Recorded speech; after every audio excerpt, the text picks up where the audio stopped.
এটা হচ্ছে টক একটা ফল। এটাকে ফল বলে না কি বলে আমি সঠিক জানি না। কার এলাকায় কী বলে একটু কমেন্ট করে জানাবেন। আমাদের এলাকায় এটাকে করমজা নামে চিনা হয়। এটা টক একটা ফল আর কি। হে এভরিওয়ান, আসসালামু আলাইকুম। সবাই কেমন আছেন? আশা করি সবাই ভালো আছেন। আজকের ভিডিওটা সবাই শুরু থেকে শেষ পর্যন্ত দেখবেন, অনেক ভালো লাগবে। তো এটা হচ্ছে করমজা গাছ। এটা লাগাইছিল হচ্ছে আমার ভাইয়ার বড় মেয়ে। তো একটা করমজা পাকছে, ওরা দেখি পায়রা পায়রা খাইতেছে। পরে আমাকে একটা দিল, আমি মনে করছি, দেখে মনে করছিলাম যে মিষ্টি হবে, কিন্তু মিষ্টি হয় নাই। এটা ছিল টক। আর টক দেখে আমার মুখের এক্সপ্রেশন দেখিয়ে বুঝতে পারছেন কেমন টক। পরে আমার ভাইয়ার মেয়ের হাতে লবণ ছিল, আমি লবণ মিস করে খাচ্ছিলাম, তখন একটু ভালো লাগছিল।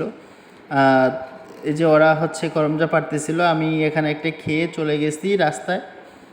বৃষ্টি দেখে যে আপনারা দেখতেই পাচ্ছেন আকাশ প্রচণ্ড মেঘলা মেঘলা হয়ে গেছে। তো রাস্তায় গিয়েছিলাম হচ্ছে একটু বাতাস দেখার জন্য।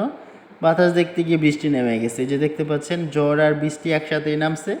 পরে আর ভিডিও করতে পারি নাই, কন্টিনিউ বাসায় চলে আসছে। আজকের ভিডিও এ পর্যন্তই। সবাই ভালো থাকবে।